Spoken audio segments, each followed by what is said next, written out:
Hello viewers, उम्मीद करता हूँ कि आप सब खैरियत से होंगे। पिछली वीडियो में मैंने आपको बताया था कि मैं एक नई सीरियल लेके आपकी खिदमत में हाज़िर हूँगा। डिजीज़ ऑफ चिल्ड्रन, जो बच्चों के मुख्तलिफ़ किस्म के अमराज़ होते हैं उनको अलग अलग उनका पार्ट आपसे शेयर करूँगा।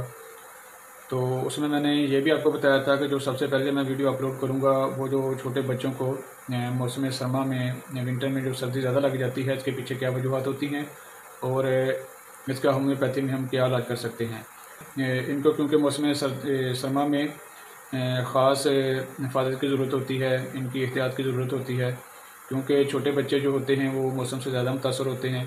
अगर चंद एहतियाती तदाबीर इख्तियार कर ली जाएँ तो काफ़ी हद तक हम अपने छोटे बच्चों को जो अक्सर मदर फीड पे होते हैं हम उनको महफूज रख सकते हैं। क्योंकि मौसम के दर्जा हरारत की अचानक जो तब्दीली होती है वो जिस्म के हरारती तवाज़ुन पर असरअंदाज होती है।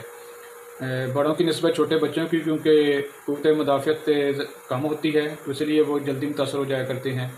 चलें अब चलते हैं उस टॉपिक की तरफ कि इसके पीछे क्या वजूहत होती हैं कि जो हमारे नवमौलूद बच्चे होते हैं, छोटे बच्चे जो मदर फीड पे होते हैं, जिनकी एज 1 साल से कम होती है, चंद दिनों के, चंद हफ्तों के या चंद महीनों के होते हैं, कि उनको सर्दी जल्दी क्यों लग जाती है। याद रखें कि जब मौसम तब्दील होता है तो अक्सर मसाइल पैदा होने शुरू हो जाते हैं, जिसमें वायरस और जरासीम अहम किरदार अदा करते हैं।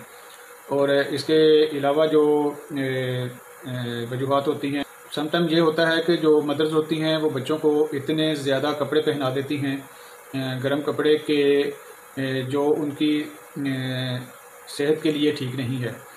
तो मुनासिब अगर कपड़े पहना दिए जाएँ तो बच्चों को महफूज रखा जाता है, क्योंकि ज़्यादा कपड़े पहनाने से बच्चों की बॉडी में पसीना आना शुरू हो जाता है। जब पसीना आएगा तो लाज़मी बात है कि उनमें पानी की कमी होना शुरू हो जाएगी और जो ठंडा पसीना होता है वो भी बच्चों में खांसी और उनको ठंड लगने का सबब हो सकता है। तो इसलिए अक्सर आपने हॉस्पिटल में देखा होगा कि जो नर्सरी रूम होते हैं जिसमें बिल्कुल छोटे नवमौलूद बच्चों को रखा होता है, उन्होंने क्या किया होता है कि उन्होंने रूम का टेम्परेचर 28 से या 30 डिग्री किया होता है और उनके जिस्म पे कोई कपड़ा नहीं होता। तो एक तो उसका बड़ा आसान तरीका ये है कि आप अपने रूम का जो टेम्परेचर है उसको नॉर्मल करने की ज़्यादा कोशिश करें, बजाय ये कि आप बच्चों को 8-8, 10-10 और 11-11 कपड़े पहना दें। अक्सर मैंने भी ऐसे बच्चों को देखा है कि उनके जिस्म पे अक्सर मदर्स जो होती हैं वो 6-6, 7-7 कपड़े पहना के उनको रखती हैं, तो जिससे बच्चों को जो पसीना आता है वो उनके लिए नुकसानदेह होता है। तो अक्सर माओं के ज़हन में फिर ये सवाल पैदा होगा कि फिर बच्चों को कितने कपड़े पहनाए जाएँ। तो याद रखें कि इसका एक मैं आसान तरीका आपको बता देता हूँ कि बच्चों को कपड़े पहनाने का एक बेहतरीन तरीका ये है कि अगर मदर को मौसम के हिसाब से एक गर्म कपड़े की ज़रूरत है तो बच्चे को डबल कपड़े पहना दें। और अगर मदर को वो समझती है कि मौसम के हिसाब से मदर को 2 गर्म कपड़ों की ज़रूरत है तो फिर बच्चे को 3 कपड़े पहना दें। इससे ज़्यादा ना पहनाएं, इससे बजाय ये कि आप बच्चों को फ़ायदा देने के बच्चों को नुकसान देने का सबब बनती हैं। तो एक तो यह चीज़ हमेशा याद रखें कि ज़्यादा कपड़े पहनाने से आप बच्चों को सर्दी से महफूज नहीं रख सकती। मुनासिब कपड़े पहनाएं, मौसम के दर्जा हरारत के हिसाब से पहनाएं, क्योंकि ज़्यादा कपड़े पहनाना उसके पीछे जो मसाइल पैदा हो सकते हैं वो मैंने आपको बता दिया है। तो इसलिए उस लिहाज से आप उतने ही कपड़े बच्चों को पहनाएं जितनी आपको ज़रूरत है, उसे डबल कर दें बस। और इसके अलावा अगर बाज़ अक्सर मदद बच्चों को जो शावर देती हैं तो वो भी मौसम के हिसाब से शावर दें, नीम गर्म पानी के साथ। लेकिन हमेशा याद रखें कि जब भी आप बच्चों को शाम टाइम या 1-2 बजे के बाद शावर देंगी, क्योंकि उसके बाद धूप तो ख़त्म होना शुरू हो जाती है और सर्दी की लहर आना शुरू हो जाती है, तो ये वो टाइम होता है कि इससे में बच्चों को सर्दी लगने के चांसेस ज़्यादा हो सकते हैं। तो इसलिए कोशिश करें कि 10 बजे 11 बजे जब धूप निकली हो उस टाइम बच्चों को शावर दे के थोड़ी देर बच्चों को धूप में रखें, ताकि उनकी बॉडी का जो टेम्परेचर है वो भी नॉर्मल हो जाए। तो और दूसरा ये कि बच्चों को अक्सर मदद ये करती हैं कि बच्चों को शावर दे के कपड़े पहना के बाहर ले जाती हैं, ये भी वो वजह हो सकती है बच्चों को सर्दी लगने की।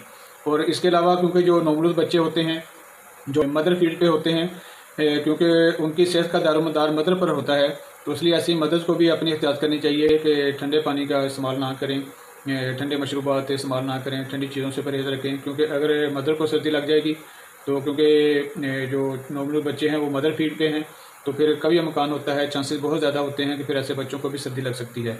तो इसलिए अक्सर मदर्स परेशान होती हैं कि हमने बच्चों को इतने ज़्यादा कपड़े भी पहनाए हैं, हम उनकी केयर भी कर रही हैं, तो बच्चों को फिर भी सर्दी क्यों लग जाती है।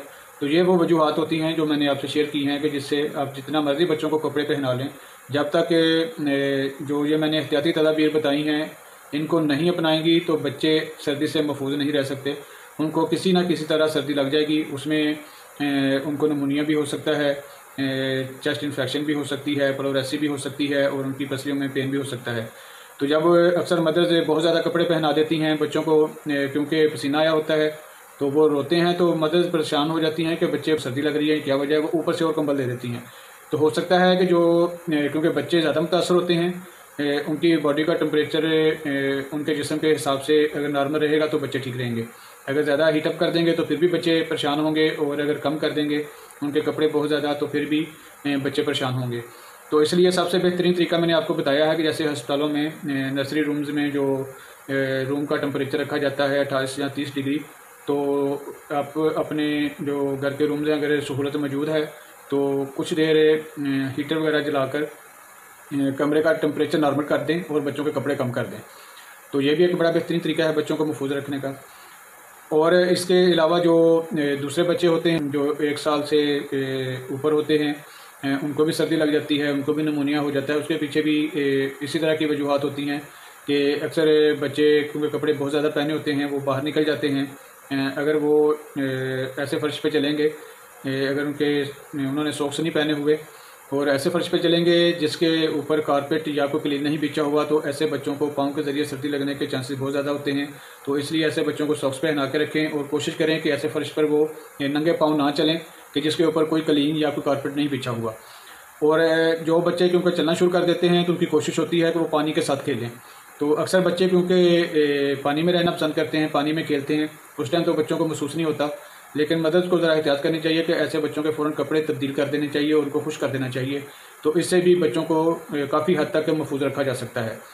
तो इसके लिए जो हमारे पास होम्योपैथी में जो फर्स्ट एड के तौर पर भी मैंने एक रेमेडीज़ आपको बताई थी, तो बड़ी बेहतरीन वो रेमेडी है। अगर आपके पास मौजूद है और अगर अचानक किसी को सर्दी लग जाती है, खा वो मदर है खा उनका बच्चा है, तो वो एकोनाइट 200 में, अगर एकोनाइट 200 में आपके पास मौजूद है या 1 में मौजूद है तो फ़ौरन उसकी ये खुराक खुद भी ले लें और बच्चे को भी दी जा सकती है। अगर बच्चे को सर्दी मदर से लगी है और मदर अगर मेडिसिन यूज़ कर लेगी तो फिर बच्चे को अलग से दवाई देने की ज़रूरत पेश नहीं आती। एकोनाइट एक ऐसी रेमेडी है जो मैं आपको पहले भी फर्स्ट एड के तौर पे बता चुका हूँ कि अगर आपके पास मौजूद है तो फर्स्ट एड के तौर पे आप इसको इस्तेमाल कर सकते हैं। तो अगर अचानक किसी को सर्दी लग जाती है, खा वो बड़ा है खा बच्चा है, तो एकोनाइट बड़ी बेहतरीन इसकी रेमेडी है। तो बच्चे मदर फीड पे नहीं हैं, नौमलूद बच्चे हैं जिनको फीडर इस्तेमाल करवाया जाता है, अगर उनको सर्दी लग गई है तो फिर इसी रेमेडी के जो एकोनाइट है 200 में, इसके 1-2 ड्रॉप्स उनके फीडर में डाल के ऐसे बच्चों को पिलाए जा सकते हैं। तो ये भी एक बड़ा बेहतरीन तरीका है बच्चों को दवाई देने का।